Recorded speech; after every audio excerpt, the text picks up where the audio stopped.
지난주부터 우리 아이들 위해서 영상 보내드리고 있는데 제 페이스북 계정에도 예배 영상을 올렸었습니다. 그랬더니 한 사모님, 목사님 사모님이 제 페이스북에다 이런 글을 남겨주셨어요.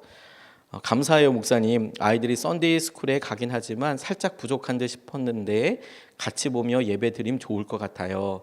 아직 만 4살 막내는 영어를 안 가르치니 눈치껏 알아듣긴 하지만 아무래도 한국말 예배가 훨씬 이해하기 쉽거든요. 이런 글을 남겨주셨어요. 이분 시카고에서 사역하고 계시는 분입니다. 저희는 사실 저희 아이들 한 명 한 명이 예배드릴 수 있으면 너무너무 좋겠다. 그런데 9시, 11시 예배가 실시간 방송이 되다 보니까 아이들 예배도 11시 예배였거든요. 그러다 보니 같이 실시간 하기가 시간대가 어려우니까 그러면 미리 녹화를 해서 올려보내면 좋겠다. 그랬더니 이것을 보고 다른 나라, 지금 미국에서 사역하고 계시는 분들이 오히려 더 반응을 하고 계세요. 이거 계속 이렇게 예배할 수 있으면 좋겠습니다. 항상 이제 우리가 이렇게 보다 보면 주님 마음과 주님 뜻대로 어떻게 하는 것이 잘 모를 때 사랑하는 사람 한 사람에게 주님이라면 어떻게 하실까, 그래서 했던 여러 일들이 나중에는 우리가 상상할 수 없는 놀라운 일들과 은혜 가운데 열매가 되는 것을 많이 보게 됩니다. 요즘 우리가 예배에 대해서 믿음의 실험을 하고 있다고 생각이 들어요. 모든 우리 한국 사회, 한국에 있는 교회들이 예배에 대해서 이렇게 많은 질문을 한 적이 없겠다고 싶어요. 예배, 주일 예배 드리는 게 어떻게 하는 게 맞냐. 저도 광주시청으로부터 편지도 받고 전화도 받았습니다.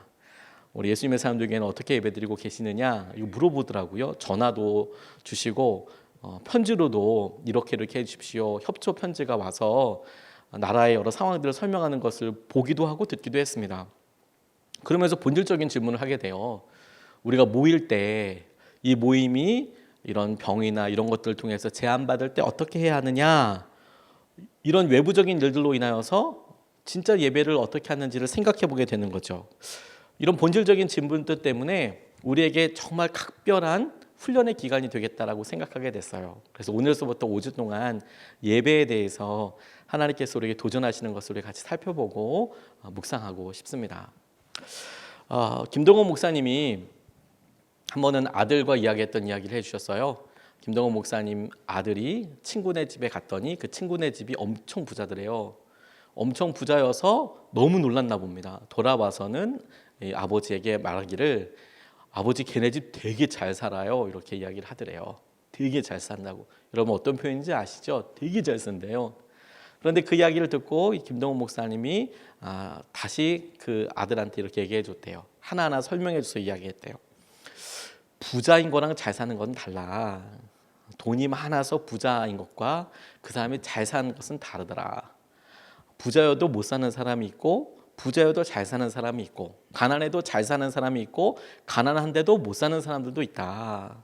잘 사는 것과 그리고 부자인 것은 같을 수도 있지만 다른 경우도 얼마든지 있다. 믿음에 대해서도 예배에 대해서도 우리가 똑같은 질문을 해보게 됩니다. 우리가 어떤 기준과 어떤 전제를 가지고 이것을 질문하는지에 따라서 굉장히 정해진 답이 나올 수밖에 없거든요. 근데 그동안에는 우리가 이것에 대해서 제대로 질문해 보지 않은 상태에서 그러려니, 당연히 모이는 것이려니, 당연히 이렇게 하는 것이려니 이런 생각을 해왔거든요. 그런데 이제 외적인 이유들로 우리가 딱 점검받게 되는 겁니다. 진짜 그러냐? 그게 정말 본질적인 거였냐? 그리고 당신은 거기에 정말 동의했느냐? 이런 질문들을 우리가 하게 되죠. 믿음에 대해서도 마찬가지라고 싶어요. 믿음이 좋다 나쁘다라고 이야기할 때 우리가 그동안에 그냥 대부분 그렇게 여겨져 왔기 때문에 그래왔던 기준들이 있거든요. 그런데 지금 이제 그런 질문을 다시 하게 되는 거죠. 우리의 예배는 하나님과의 관계, 신뢰, 믿음을 살펴볼 수 있는 좋은 기준이 됩니다. 우리 하나님과의 관계가 어떠냐, 하나님 우리가 어떻게 신뢰하고 있느냐, 하나님 어떻게 믿고 있느냐, 이걸 예배를 통해서 점검할 수 있어요. 우리는 그동안에 이런 것들을 전혀 다른 곳에서 찾아왔는지도 모릅니다. 그런데 예배가 딱 흔들리고 나니까 예배에 대해서 질문이 떠올리게 되니까 그것을 통해서 우리의 믿음과 하나님과의 관계와 우리가 어떻게 신뢰하고 있는지를 떠올리게 돼요. 물론 이것을 위해서 우리가 좀 일반적인 질문에서부터 해보고 싶습니다. 우리가 예배가 주님께서 우리의 삶을 평가하는 굉장히 중요한 기준이고 그것이 믿음을 평가하는 기준이고 이런 이야기를 하기 전에 일반적인 사람들은 자기의 삶을 어떻게 어떤 기준으로 삼고 자기가 잘 가고 있다 혹은 그 기준대로 우리가 삶을 변화시키려고 노력하고 있을까요? 여러 기준들이 있겠지만 저는 간단하게 이렇게 좀 생각해 보게 됐어요. 많은 사람들이 세상의 식과 세상의 방법대로 속도의 논리대로 이 세상과 자기의 삶을 살펴보고 있습니다. 속도의 논리는 뭐냐면 단위 시간당 갈 수 있는 거리를 말해요. 속도는. 그게 무슨 말이냐면 어려운 표현이지만 이렇습니다. 1시간 안에 오토바이는 한 30km 갈 수 있습니다. 아주 싼 오토바이는요. 하지만 보통 자동차들은 1시간에 한 60km도 가고 100km도 갈 수 있습니다. 아주 좋은 차들은 1시간에 300km도 달리는 게 있다고 합니다. 저는 아직 보지는 못했습니다만 그렇게 갑니다. 당연히 그러면 세상에서의 가치는 30km 달릴 수 있는 오토바이보다 100km 달릴 수 있는 차를 선호하고 그리고 100km 달릴 수 있는 차보다 300km 달릴 수 있는 자동차를 가질 수 있다면 그걸 선호하는 경향이 있어요. 그래서 똑같은 1시간 단위 시간당 얼마나 많이 갈 수 있느냐 그게 그 자동차나 그 물건을 평가하는 그런 기준이 되거든요. 똑같은 게 사람한테도 그대로 적용이 돼요. 효율이랄까요? 대표적으로 돈 아닙니까? 당신 월급이 얼마야? 한 달에 벌 수 있는 돈의 총량. 당신 연봉이 얼마야? 1년에 얼마만큼의 돈을 벌어? 그러면 사회에서나 세상에서는 적게 버는 사람보다 많이 버는 사람들이 더 좋은 삶을 살 거라고 생각합니다. 대부분이 그렇게 받아들여요. 저는 그게 속도의 논리라고 싶어요. 1년이면 1년, 그 1년 동안 얼마나 더 많은 일을 하거나 벌거나 다른 사람들과 비교했을 때 내가 더 많이 소유할 수 있는가를 가지고 우리의 삶을 평가하려고 해요. 대부분의 사람들은 그렇습니다. 공부도 딱 그래요. 1년을 공부했는데 너는 영어 점수가 얼마고 그게 몇 등이고 하는 이런 논리들이 전부 다 속도의 논리입니다. 단위 시간당 1년이면 1년 혹은 한 달이면 한 달 얼마나 너는 할 수 있느냐. 근데 이렇게 살아보면 피곤하고 경쟁 때문에 너무너무 지치죠. 또 다른 방법 또 다른 식 하나가 있어요. 우리 인생을 잴 때 방향입니다. 방향. 내가 다른 사람보다 더 유능한 사람이 될 거야 이렇게 노력하던 사람이 어느 순간에 내 삶의 방향은 맞는 거야? 이런 질문을 하게 됩니다.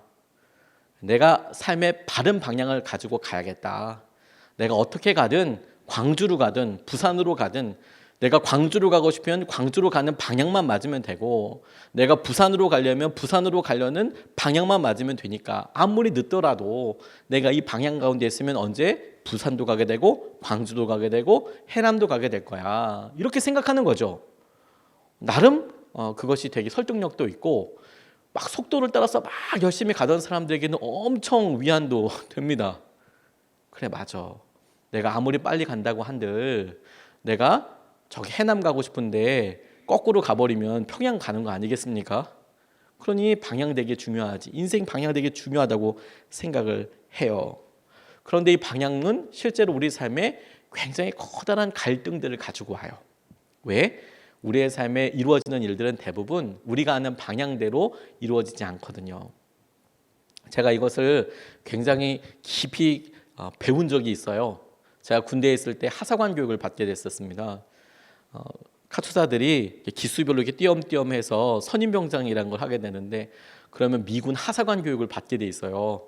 미군들과 함께 하사관 이제 하사로 올라갈 수 있는 그런 교육을 받거든요. 거기 들어갔는데 그 중에 한 가지가 뭐냐면 나침판이랑 지도를 가지고 시험을 보는 게 있어요. 나침판 보는 법을 알려주고 지도 보는 법을 알려주고 그리고 시험을 봅니다. 8자리 지도에 코드를 주고 그 코드가 나와 있는 곳에 시간 안에서 한 5군데를 다 가서 도장을 찍어 오는 거예요. 시간 내에 쭉 다 도는 겁니다. 생각보다 쉽지 않습니다. 가까운 데 찍어 놓는 건 아니거든요. 그래서 산에다가 다 던져 놓고 어디 갖다 놔라. 가까운 데서부터 찾아가지고 돌아 해야지 그 한 3시간 4시간 안에 다 돌아서 도장을 찍어 가지고 올 수가 있어요. 그런데 지도를 보고 나침판을 보고 그래 내가 지금 북쪽으로 가야지 첫 번째 목표물에 닿을 수 있구나.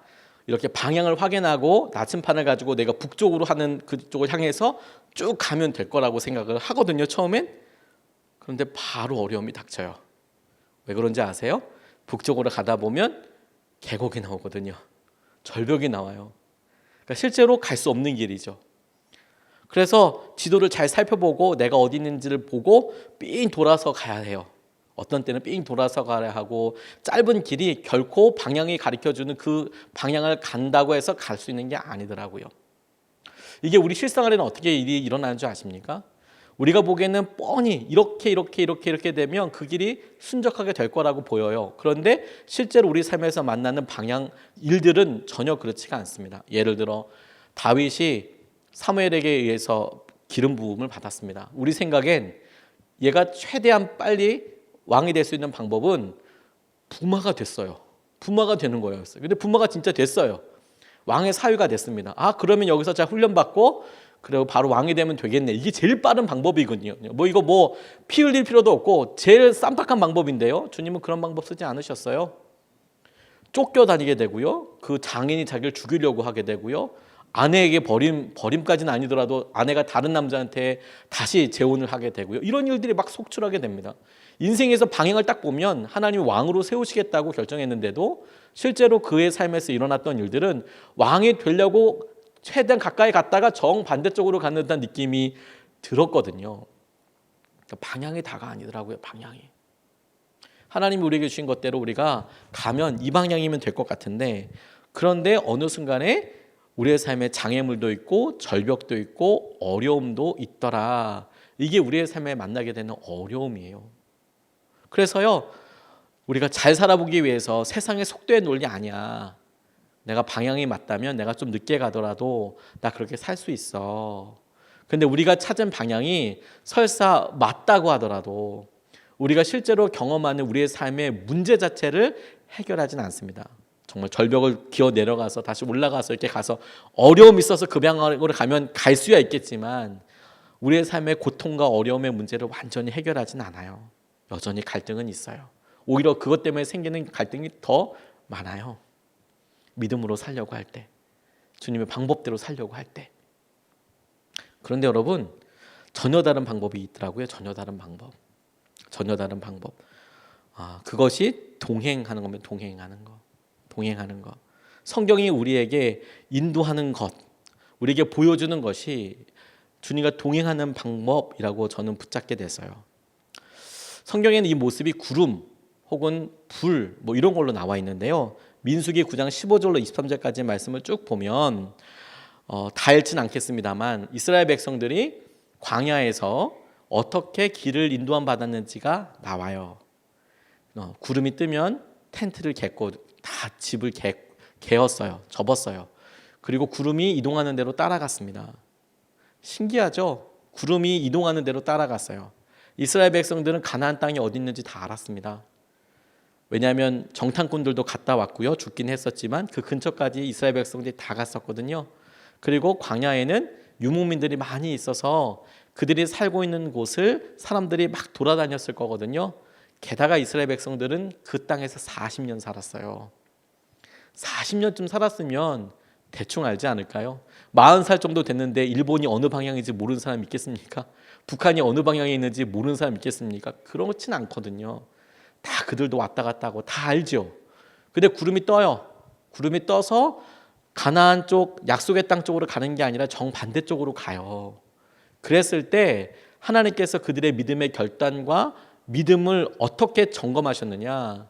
구름 따라 갈 것이냐? 너희들이 아는 대로 갈 것이냐? 그것 가지고 그들의 믿음과 그들을 인도하시는 데 사용하셨거든요. 결론은 이렇습니다.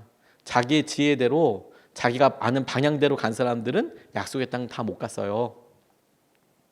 하나님께서 왜 그런지는 모르겠지만 내게 구름을 띄우시고 그 구름대로 인도하시는 대로 따라갔던 사람이 40년 걸렸지만 그 사람들이 결국엔 가나안 땅에 들어가게 됐어요.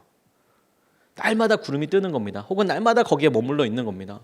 그리고 그 구름이 이끄는 대로 인도함 받은 사람들이 결국에는 약속의 땅에 들어갔어요. 날마다 그 구름과 함께하는 거죠. 날마다 같이 하는 거죠. 날마다 주님의 인도하신 대로 우리가 같이 하는 거죠. 이게 동행이에요. 동행. 주님과 함께하는 거. 왜 이렇게 장황하게 우리의 삶을 속도로도 기준 잡을 수 있지만 세상의 논리대로 그게 우리에게 맞지 않고 방향인 듯 싶어서 그 방향대로 가서 착하게 살면 된다. 윤리적으로 살면 된다. 이렇게 살고 가지만 여전히 우리 마음속에 시원치 못하게 하는 역경들, 갈등들이 있는 것 때문에 또 질문하게 되고 그런데 우리가 성경에서 찾은 것은 뭐냐면 그런 광야 생활을 주님과 함께하는 사람, 주님과 동행하는 사람 그 사람이 결국에는 약속의 땅 하나님의 약속을 누리게 된다. 이렇게 결론으로 팍 잡고 나면 그러면 그 동행하게 될 때 그 동행하는 것을 무엇으로 점검하느냐? 그게 예배예요. 우리가 주님과 동행하고 있다는 것을. 우리가 주님과 동행하고 있다는 것을. 아까 민수기 9장 15절로 23절까지 말씀을 이야기해 드렸는데 그 9장 15절 말씀에 이런 이야기가 있어요. 성막을 세우던 날 구름이 성막 곧 증거궤가 보관된 성막을 덮었다. 저녁에는 성막 위에 구름이 불처럼 보였으며 아침까지 그렇게 계속되었다. 이렇게 나와 있어요.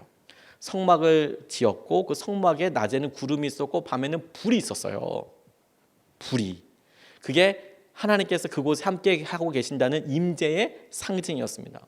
구름이 이스라엘 백성들을 덮고 불이 이스라엘 백성들을 보호했어요. 쉐키나라고 불렀죠. 그게 하나님이 함께하고 계시고 인도하고 계신다라는 통로였는데 아무데나 그런 구름이 있고 아무데나 그런 게 있어서 그러면 다 사람들 따라갔냐? 그게 아니고 성막을 세우던 날에 그들이 처음으로 성막을 세우고 그 성막 위에 떴던 구름 그런 불 기둥을 보고 따라갔다는 거예요.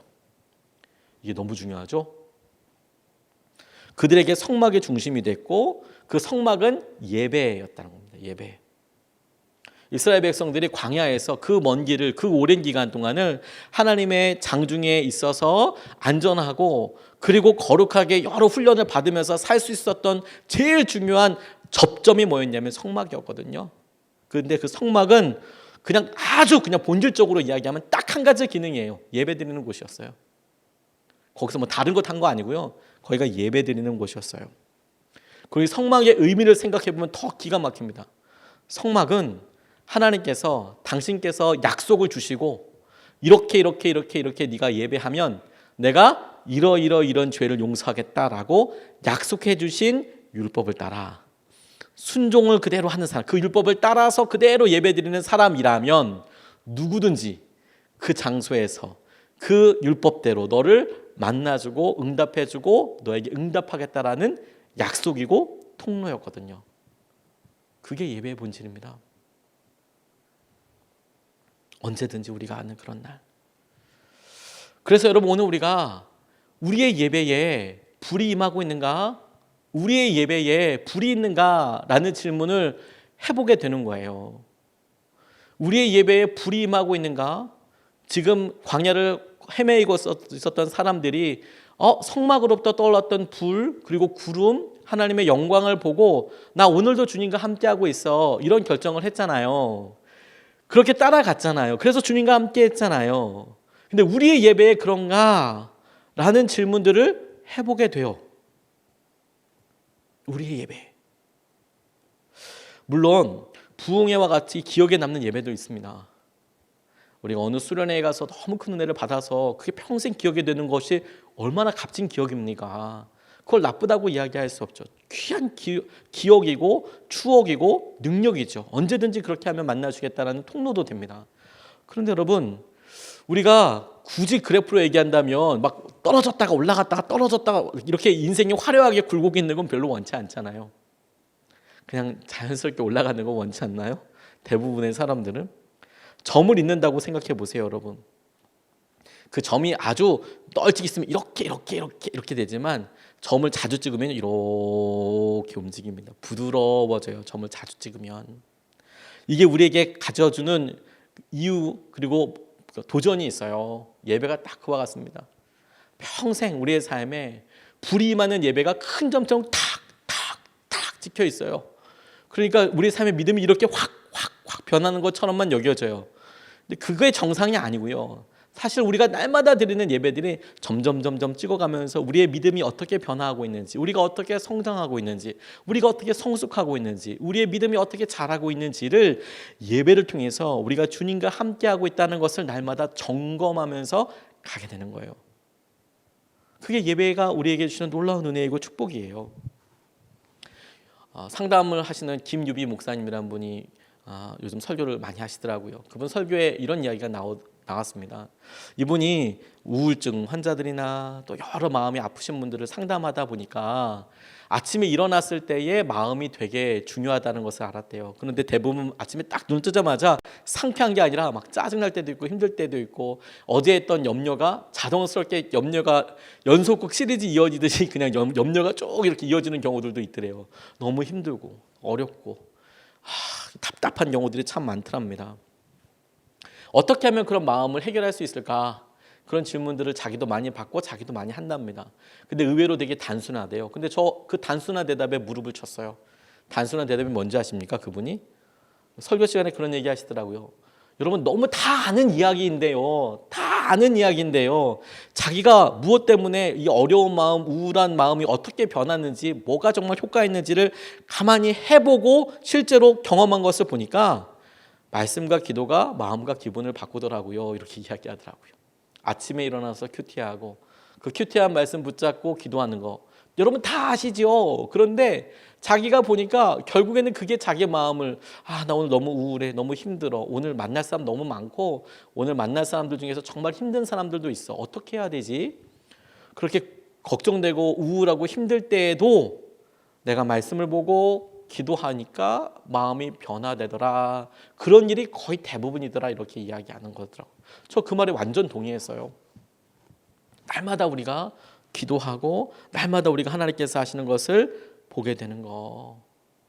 이분은 평안함까지 이야기하시더라고요. 그래서 평안함이 임한다면 하나님께서 하신 은혜들을 보게 될 것이다. 자세한 설명들을 했지만 우리의 예배도 분명히 그렇습니다. 하나님께서 우리에게 도전하시는 것들이 있죠. 그리고 그 도전하시는 것도 우리가 봐요.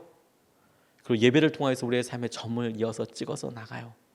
하나님께서 우리에게 행하시는 것. 여러분, 우리가 요즘 함께 모여서 예배를 못 드리고 있습니다. 제가 모든 교회를 다 찾아본 것은 아니지만 그래도 우리 경기도 광주에 있는 꽤 큰 교회들 몇 군데를 홈페이지를 접속해서 찾아봤어요. 주일 예배는 다 드리더라고요. 몇 군데는 안 찾아봤지만 다 찾아본 건 아니라고 말씀드렸습니다. 조심스럽긴 합니다만 큰 교회들 이렇게 찾아보니까 주일 예배 다 드리더라고요. 정상적으로 모여서 드리시더라고요. 제가 오늘 그 공무원한테 전화 받았는데 예수님의 사람들 교회는 어떻게 하십니까? 저희는 인터넷으로 예배드리고 있습니다. 너무 좋아하세요. 너무 막 밝은 모드로. 참 이걸 밝다고 해서 내가 잘했다고 칭찬받아야 될 것도 아니고 그런 생각이 들지만 여러 예배에 대해서 우리가 지금 생각을 하게 되잖아요. 그리고 우리가 지금 안타깝게 지금 이 시간에도 인터넷으로 예배하고 있죠. 어떠신가요, 여러분? 교회에서 예배 드리시던 것과 텔레비전 앞에서 그리고 핸드폰 들고 이어폰 꽂고 그렇게 예배 드리는 거, 어떤 것들이 더 여러분들에겐 더 찾아가시나요?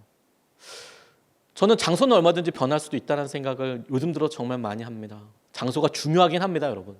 주님께서 정하신 그곳에서 그곳에서 예배드리는 거 너무 중요합니다. 그런데 지금은 그렇게 장소를 할 수 없는 상황이 됐지 않습니까? 이스라엘 백성들에게 예루살렘 성전 너무 중요했지만 바벨론 포로기에 있을 때 예루살렘 성전에 갈 수는 없었잖아요. 지금의 바벨론 포로기라고 이야기하는 것은 아닙니다. 다른 외적인 요소로 우리가 한 곳에서 예배드리기 어려운 상황이 되었고 지금으로서는 그게 더 지혜로운 일이라고 우리 모두가 기도하면서 분별했습니다. 그런데 여러분, 그렇더라도 장소가 변하고 그렇더라도 우리 가운데 여전히 핵심으로 물어야 될 질문이 있다는 것을 계속 깨닫게 돼요. 그래서 여러분 저와 우리가 함께 드리는 그 예배에는, 여러분이 예배드리고 있는 그 장소에는 주님의 임재가 있나요? 주님의 불이 임하고 있나요? 그게 우리에게 주님께서 이 시기를 넘어서게 하게 하시는 굉장히 중요한 단초이자 굉장히 중요한 몸부림의 방향이 될 거예요. 내가 어떻게 하면 주님의 임재와 주님의 은혜를 교회에서와 똑같이 내가 TV 앞에서나 내가 핸드폰을 들고서나 내가 노트북 앞에서나 혹은 내가 나중에 예배를 드릴 때에나 내가 어떻게 똑같이 그런 임재 가운데 사로잡힐 수 있을까? 지금은 장소에 대해서 우리가 가서 그곳에 가서 같이 순종해서 예배드리는 것에 대해서 우리가 훈련하는 시간이 아니고 지금은 정말 본질적인 질문 한 가지예요. 우리가 어렵고 힘든 일이 생겨서 예배를 이렇게 함께 드리지 못할 때에도 우리는 우리 스스로가 얼마든지 스스로 예배할 수 있는 예배자인가? 그냥 예배자이다, 아니다 이걸로 그냥 판단하고 깨닫게 돼서 끝나는 것이 아니고요. 이게 본질적인 질문이라는 거예요. 어떻게 본질적이냐? 우리가 끊임없이 우리 가운데 경험되는 불, 주님의 임재, 그걸 경험할 수 있어야 우리의 삶의 놀라운 기준인 우리가 제대로 주님과 동행하고 있다라는 것을 우리 스스로 확신할 수 있다는 거예요. 그게 너무 중요한 거죠. 우리는 사실 그동안에 우리의 습관과 이런 일들로 인하여서 그래 나는 우린 주님과 동행하고 있지 당연히라고 생각해 왔어요. 대부분 그렇게 왔습니다. 근데 이런 일들 통해서 우리에게 상황이 바뀌었어요. 그래서 진지하게 묻게 해요. 막 저녁을 준비하다가 우리 자매님들 저녁을 막 준비하다가 아이들 뭐 좀 이야기 좀 하다 보면 금방 시간이 10분, 20분 지나지 않습니까? 그럼 예배 시간 금방 다가오지 않습니까? 그래서 여기다 TV라도 같이 보자 그러면 애들이 말 잘 들어줍니까? 갑자기 착한 양들이 되어서 바로 TV 앞에 딱 모여서 혹은 핸드폰이나 노트북 앞에 딱 모여서 바로 예배 모드가 되던가요? 그게 잘 된다면 여러분 평소 때 진짜 잘하신 거예요. 대부분은 그게 어렵지 않습니까? 뭐 화장실 갈래 갑자기 뭐 이렇게 하다 보면 예배 시간 뚝딱 지나가게 되고요. 새벽에 아침에 일어날 때 일어나서 그래 알람 잘 해놓고 그래 5시 반이니까 한 5시 15분쯤 일어나서 잠깐 정신 차리고 양치라도 하고 나 예배 드려야지 이렇게 생각하는데 그게 쉽습니까 여러분? 차라리 교회 나가는 게 더 낫다고 생각하시는 분들도 지금쯤이면 있으실걸요. 근데 그곳에 불이 임하느냐, 내가 정말 주님을 경험하느냐, 이게 우리에게 되게 중요한 통로예요. 통로. 그리고 그 훈련이 우리가 앞으로 평생 주님과 함께하여 동행하게 되는 놀라운 표징이 될 거예요. 뿐만 아니라 이 코로나19 바이러스가 반드시 끝나게 될 거거든요. 그 이후에 우리가 첫 번째 예배를 드릴 때 우리에게 이게 얼마나 소중한 것이었나. 이 부르심과 이 허락하심이 얼마나 놀라운 것이었나. 우리가 기쁨과 감동으로 주 앞에 예배할 수 있을 거예요. 그때는 자동이 아니라 갈망과 은혜와 회복에 의해서 그런 걸 누리게 될 거예요. 그런데 여러분 이 예배 앞으로 우리가 차근차근 조금 더 하나씩 살펴보겠지만 이 예배는 주님께서 우리에게 놀라운 열쇠로 주신 거예요. 왜 열쇠라고 이야기했냐면 이 예배는 우리가 선택할 수 있고 결단할 수 있거든요. 우리 예배는 우리가 선택할 수 있고 결단할 수 있어요. 제가 오늘 엘리야의 예배를 길지만 다 읽은 이유가 뭐냐면 불이 임하는 예배에 이스라엘 백성들을 인도하셨던 그 불기둥, 구름 기둥이 있었는데 그러면 나중에는 이런 불이 임한 적 없나 보니까 엘리야의 불 생각나더라고요. 그리고 하나님의 임재, 하나님의 영광을 강력하게 나타냈더라고요. 그런데 그렇게 그 즈음에 그런 일들은 거의 없었거든요. 근데 엘리야를 통해서 그곳에 불이 강력하게 임했어요. 그 장면을 꼼꼼히 길지만 보다 보니까 굉장히 주목해야 될 만한 약속과 봐야 할 것이 있더라고요. 24절 말씀이 이렇게 나와 있어요. 그런 다음에 바알 예언자들은 바알 신의 이름을 부르십시오. 나는 주님의 이름을 부르겠습니다. 그때에 불을 보내셔서 응답하는 신이 있으면 바로 그분이 하나님이십니다. 그러자 모든 백성들은 그렇게 하는 것이 좋겠다고 대답하였다. 이렇게 대답했습니다. 무슨 말이에요? 같이 예배를 드리는데 어디에 불이 임하는지를 보자. 불이 임하는 곳이 진짜 신이다. 하나님이다. 임재가 누려지는 곳이 진짜 하나님이 계신 곳이다. 이렇게 엘리야가 자신 있게 이야기합니다. 그래 놓고서 엘리야가 바알 신을 믿는 사람들을 조롱하듯이 막 이야기하는 장면들이 이어지고 마침내 자기의 순번이 됐을 때 이렇게 이야기해요. 30절 말씀, 31절 말씀을 보니까 이때 엘리야가 온 백성들에게 가까이 오라고 하였다. 백성들이 가까이 오니 그는 무너진 주님의 제단을 고쳐 쌓았다. 그리고 엘리야는 일찍이 주님께서 이스라엘이라고 이름을 고쳐주신 야곱의 아들들의 지파수대로 12개의 돌을 모았다. 이렇게 나와 있어요. 제단이 무너져 있어요. 어느 순간에 무너져 있으니까 제사를 하나님 앞에 예배를 드릴 수도 없어요. 근데 그 무너져 있는지도 이전까지는 몰랐겠죠. 그곳에 있었을 때. 돌이 있었고 다시 쌓았다라고 봤을 때 그곳은 분명히 제단이 있었을 법한 곳 아니겠습니까? 다시 쌓았다고 이야기하는 거 봤으니까 분명히 그전에는 제단이 있었는데 무너져 있었던 거예요. 아무도 다시 수축하지 않았어요.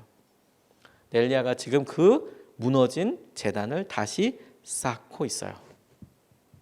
이건 우리에게 되게 중요한 한 가지 영적인 도전을 줍니다. 예배, 우리가 다시 무너져 있는 습관과 무너져 있는 수준과 무너져 있는 마음을 우리가 결정해서 결단해서 선택해서 다시 쌓을 수 있어요.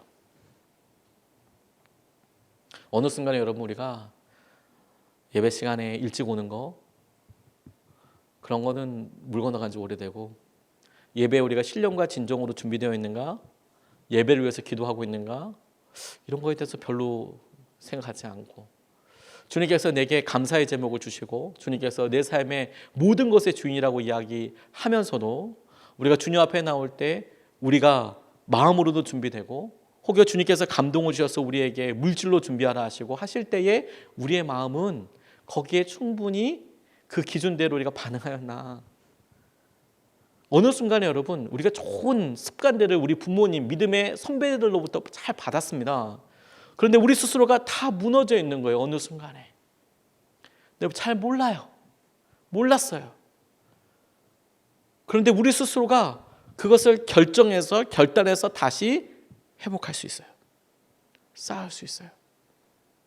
무너져버린 재단을 다시 쌓을 수 있습니다. 포기한 것에서 다시 일으킬 수 있습니다. 그 결정을 우리가 할 수 있어요. 두 번째로 놀라운 것은 믿음으로 구할 수 있어요. 믿음으로 구하기로 결정할 수 있어요. 36절로 37절까지 말씀을 보면 제사를 드릴 때가 되니 엘리야 예언자가 앞으로 나서서 이렇게 기도하였다. 아브라함과 이삭과 이스라엘을 돌보신 주 하나님, 주님께서 이스라엘의 하나님이시고 나는 주님의 종이며 내가 오직 주님의 말씀대로만 이 모든 일을 하고 있다는 것을 오늘 저들이 알게 하여 주십시오. 주님 응답하여 주십시오. 응답하여 주십시오. 이 백성으로 하여금 주님이 주 하나님이시며 그들의 마음을 돌이키게 하시는 주님이심을 알게 하여 주십시오. 이렇게 이야기하잖아요. 저는 예전에 이 뒷부분이 너무너무 좋았었어요. 그런데 오늘 예배에 대해서 말씀을 묵상하다가 하나님께서 제사를 드릴 때가 되니 라는 말이 제 마음속에 꽉 와서 부딪혔어요. 제사를 드릴 때가 되니. 이 표현을 통해서 우리가 짐작할 수 있는 것 몇 가지가 있어요. 제사를 드릴 때가 되었다. 제사를 드릴 때가 되었다. 저는 이렇게 적용이 되었어요. 그날 한 번만 있었던 것이라면 이렇게 표현할 수가 없잖아요. 날마다 예배를 드렸어야 할 그 시간이 됐어요. 그 시간과 그런 때는 이미 모두가 다 알고 있는 거죠. 제사를 드릴 때가 되었다. 지속적이고 습관적이었던 것을 짐작할 수 있어요. 그때 그 시기 그게 하나님과 만나기로 한 시간이 있었어요. 하나님과 만나기로 한 장소도 있었고요. 그는 기도하고 그것을 붙잡고 나아가요. 그걸 우리 스스로 회복할 수 있어요. 내 마음속에. 여러분 우리가 요즘은 다시 한번 말씀드리면 장소는 각자 바뀌어서 예배합니다. 지금 이곳에서 예배하시는 분들도 계십니다. 함께 예배하면서 혹은 우리가 있는 장소에서 예배 드리면서 그래 맞아 우리가 뭐 때문에 예배하지? 내가 앉아있는 이 의자 혹은 바닥 내가 있는 이곳 무엇 때문에 거룩해지는 거지? 주님 때문인데 그러면 그 주님이 어디든 함께 하신다고 함께 하신다고 우리가 다 알고 있잖아요. 근데 지금 이 시간 이곳에서 어떻게 주님은 거룩하게 내게 일하시고 내게 어떻게 함께 하실까? 우리가 주님 앞에 계속 드렸던 이 수요 예배 우리가 주님 앞에 함께 드렸던 마음 제사를 드릴 때가 되어서 주님께서 약속하신 대로 그 은혜를 따라서 드리는 회복하고 다시 그것을 주 앞에 주장해서 드리는 것이야말로 하나님께서 우리를 만나주시는 놀라운 통로가 돼요. 성막은 주님께서 우리에게 미리 약속해 주시고 그 약속대로 우리가 예배를 드리면 어떤 죄든지 율법에 나와 있는 방법대로 너희들이 예배를 하면 그곳에서 너희를 만나주고 너희 죄를 용서하시겠다라고 말씀하신 곳이에요. 예배는 주님께서 우리에게 말씀하신 대로 우리가 신령과 진정으로 주 앞에 나와서 예배를 하고 주님 앞에 구하면 주님께서 우리에게 말씀하시고 우리를 만나주시겠다라고 약속하신 방법이에요. 그러니 우리 마음에 무엇이 준비되었는지, 지금이야말로 외적인 게 아니라 여러분, 지금이야말로 진짜 우리가 하나님께서 하시는 것을 보고 알고 누려야 하는 것 아니겠습니까? 지금이야말로 진짜 그런 것 아닐까요? 저희 집사람이 중국의 서안으로 단기 선교 갔을 때의 일이에요. 지금은 시간이 많이 지났으니까 이야기를 해도 되겠다고 싶은데 청해성이라는 곳에 갔습니다. 요즘 청해성에 단기 선교 간다 그러면 난리 나죠. 네. 아주 오래된 일이니까 뭐 장소까지 얘기해도 문제는 없겠다고 싶습니다. 청해성 근처는 기독교인이 0%입니다. 뭐 깔끔하게 0%입니다. 선교사님들 빼고 기독교인은 없습니다. 이슬람 사람도 엄청 많아요. 이슬람 사람 거의 다예요. 공안도 많고요. 아주 청정 지역입니다. 아주 청정 지역이 아주 시골입니다. 단기 선교를 갔는데요. 그런데 그곳에서 예배를 드릴 수가 없어요. 교회는 당연히 없고요. 그렇게 노래를 부를 수가 없는 거예요. 찬송을 할 수가 없는 거예요. 기도는 할 수 있죠. 작게 얘기할 수 있잖아요. 다 함께 찬양을 부를 수가 없어요. 근데 여러분 뭐 같이 불러서 큰 곳에서 좋은 세션들과 좋은 설비들이 있어서 찬양하면 뭐 그냥 은혜가 되잖아요. 눈물이 막 나잖아요. 그냥. 근데 갔는데 뭐 그런 게 어디 있습니까? 기타 못 쳐요. 소리를 크게 낼 수 없으니까. 이상한 행동을 할 수 없으니까. 그러니까 선교팀들이 이제 주일인데 예배를 드려야 하는데 일찍 새벽같이 일어났대요. 사람들 안 일어났을 때 새벽같이 일어났대요. 일어나서 이제 주일 예배 드리는 거예요. 아무도 없을 때 조용하게 예배 드려야 되니까. 근데 여러분 찬양을 우리가 하잖아요. 근데 새벽에 노랫소리 더 크게 들리잖아요. 그래서 소리를 낼 수가 없어요. 그러니까 입을 이렇게 다 이렇게 서로 이렇게 조용하게 입만 뻥긋뻥긋 하는 거예요. 입만 뻥긋뻥긋. 근데 그 무슨 노래를 찬양을 하게 되는지 아세요, 여러분? 만입이 내게 있으면 그 입 다 가지고 내 구주 주신 은총을 다 찬송하겠네. 만입이 내게 있으면 그 입 다 가지고 내 구주 주신 은총을 다 찬송하겠네. 근데 이거 소리를 못 내는 거예요. 서로 이제 팀원들이 얼굴을 이렇게 빙글빙글 보면서 만입이 내게 있으면 그 입 다가 이렇게 하는 거죠. 뭐. 음도 못 내고 소리도 못 내고. 근데 너무 은혜로웠대요. 너무 하나님께서 그 찬송을 받으시고 거기는 호텔도 아니고 그냥 숙소, 거기 교회도 아니고 제대로 갖춰진 거 아무것도 없고 심지어 우리의 목소리도 없고, 근데 그곳엔 주님이 계셔서 주님의 임재가 있고 그 임재가 풀이고 그것이 우리 가운데 우리가 예상하지 못했던 주님의 방법과 방향을 우리에게 뚜렷이 보여주게 하는 것이죠. 우리의 예배가 반드시 살아날 겁니다.